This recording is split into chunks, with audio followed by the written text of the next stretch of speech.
Seasons are one of the biggest things to consider when moving to a new town because they can hold a lot of unknowns. So today we're talking about what fall in Moscow, Idaho is actually like. We're gonna cover everything. When fall really starts here, how the weather and temperatures change, where to find fall colors, what recreation to put on your must-do fall list, and which events and experiences are worth planning for. This video can be your complete guide to fall in Moscow, Idaho. If you're new to the channel, you couldn't be in a better place to learn about Moscow. I'm Chris Carpenter, I live in Moscow, and I've been here for over a decade. Professionally, I'm a real estate agent, so learning about the Moscow area and its people is what I do all day long. Fall doesn't really follow the calendar in Moscow. Technically, September is when fall's supposed to start, but in Moscow, September usually feels like late summer. Warm afternoons, cool nights, really no color change. The real turn happens in early October. That's when mornings start to crisp, afternoon highs stay in the 50s and 60s, and you catch that first, I should grab a jacket moment. Then November arrives and the season shifts quickly. Colder mornings, more wet days, and the first chance of snow. I looked over 30 years of historic temperature averages to confirm this. October averages about 59 degrees Fahrenheit for a daytime high and 39 degrees at night. In November, highs average about 44 degrees and lows about 32 degrees. Rain also ramps up into November, topping out near 2.3 inches that month. Daylight shrinks from roughly 12.5 hours in early fall to about 9.25 hours by late November, meaning the sun goes from rising at about 6:30 or 7 and setting at about 7 o'clock to rising closer to 7:30 and setting closer to 5. And November often brings our first snow of the year. One thing most newcomers don't see coming, November marks the beginning of our gray days. As cloud cover rises into late fall, from roughly a third of the days in September to closer to 2/3 of the days in November, we'll often get stretches of complete overcast that last days, sometimes weeks or more.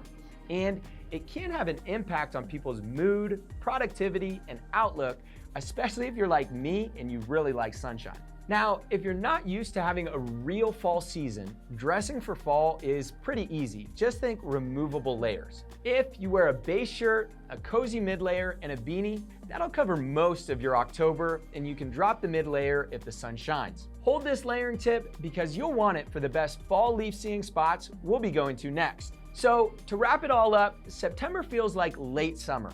October, fall begins in earnest, and November transitions us into winter by the end of the month. Everyone wants to know where to go for the best fall colors. If you only have time to get out to one color stop, make it the University of Idaho Arboretum and Botanical Garden. The main arboretum is a reliable palette in mid-October. Maples, aspens, and oaks flame out along the paths. This one is fun because the variety of plants means that each species in the arboretum is changing at a different time and extends the time you have to enjoy them.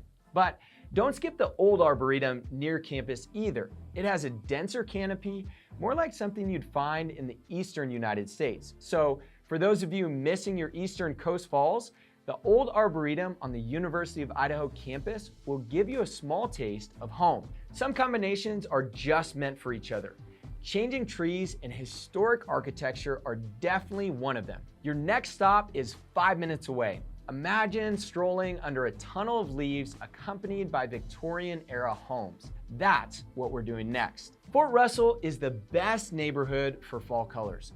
The combination of mature trees and historic homes makes you wonder if this part of Moscow was ever featured in a Hallmark movie. We'll talk more about the fall version of the farmers market in a minute, but this is an easy add-on to your market day. Market in the morning, coffee, then Fort Russell as the day rolls around to noon and afternoon. If you're not in a walking mood, but you still want to get out and about, this next one is for you. For a cozy, low-effort, leaf-seeing afternoon, grab a coffee and drive the Moscow Mountain route over to Potlatch before the road closes for winter conditions, typically near early November. The best colors sit on the northern slopes, and the drive itself is really the point. Slow, curvy, and lined with views across the Palouse as the hills roll out under a gray-blue sky. Plan an hour to an hour and a half, more if you stop for photos. And if you like a quintessential fall hike, you really can't go wrong with anything on Moscow Mountain. My top recommendations are Idler's Rest for an easy afternoon, good for everyone hike, or Headwaters Trail for the quintessential fall hike. It's got a stream, small bridges, some elevation, and of course, great colors. Or if you want to make it a little more extreme, Headwaters is also a mountain bike trail that is super fun this time of year. Generally, around town, the most reliable changing color window is typically the middle of October, often the second and third weeks into mid-November. An early cold snap can shift that a bit in either direction. You can do all of these things on your own time. But remember, I said we'd talk about the fall version of Moscow's nationally recognized farmers market. Saturday mornings in October still belong to the Moscow Farmers Market from 8 a.m. to 1 p.m. downtown. And in the fall, the vibe shifts as fall produce comes into season.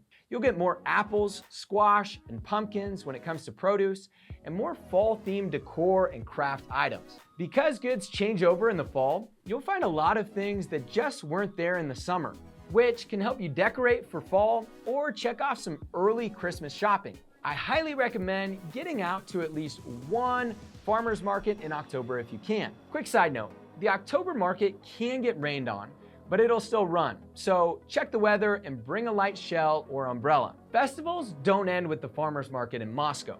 The entire area is very agricultural. So as you can expect, fall is one of the most fun times to be in town because you can pack every weekend with something fun. Maybe for a slightly different audience, but worth a mention, circle Moskowberfest if you're into local brews. It's typically held on the first weekend of October. In classic Moscow fashion, part of Main Street gets shut down to make everything pedestrian safe, and you get a classic Oktoberfest experience. Bavarian-themed food and beverages, live bands, and games. And if you're all about collegiate vitality, U of I hosts their homecoming in October too, with the Saturday parade and football game being one of the main events. But if you've got kids and you're looking for something super family-oriented, these next two events are low-stress wins: hay rides, hands-on stations, and short drive times. Phillips Farm Fall Festival is free and held at Virgil Phillips Farm, just north of Moscow, and easy to do after a slow morning. It's all apple cider pressing, heritage apple tasting, wagon rides,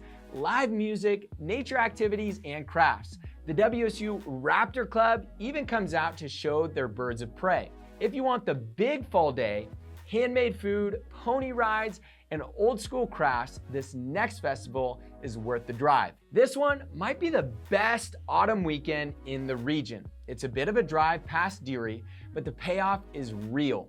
Everything is made from scratch: breads, pies, meals, and the quality is high. The day includes hay rides, pony rides, and hands-on activity stations for kids, where they can participate in the making of different crafts and foods. This is the Autumn Festival hosted by Heritage Farm out past Deary. Typically, it's held on the first weekend of October, and it's definitely worth attending. This is our personal favorite. Once you're finished with all the festivals, there are a handful of other classic fall activities to round out your fall season in Moscow.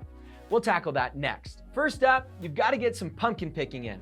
One of our favorites in the area is Spring Valley Tree Farm near Troy. They host a pumpkin hunt over 2 weekends in October, which is super fun for kids. Of course, there are plenty of pumpkin patches in the area, but this one is extra fun.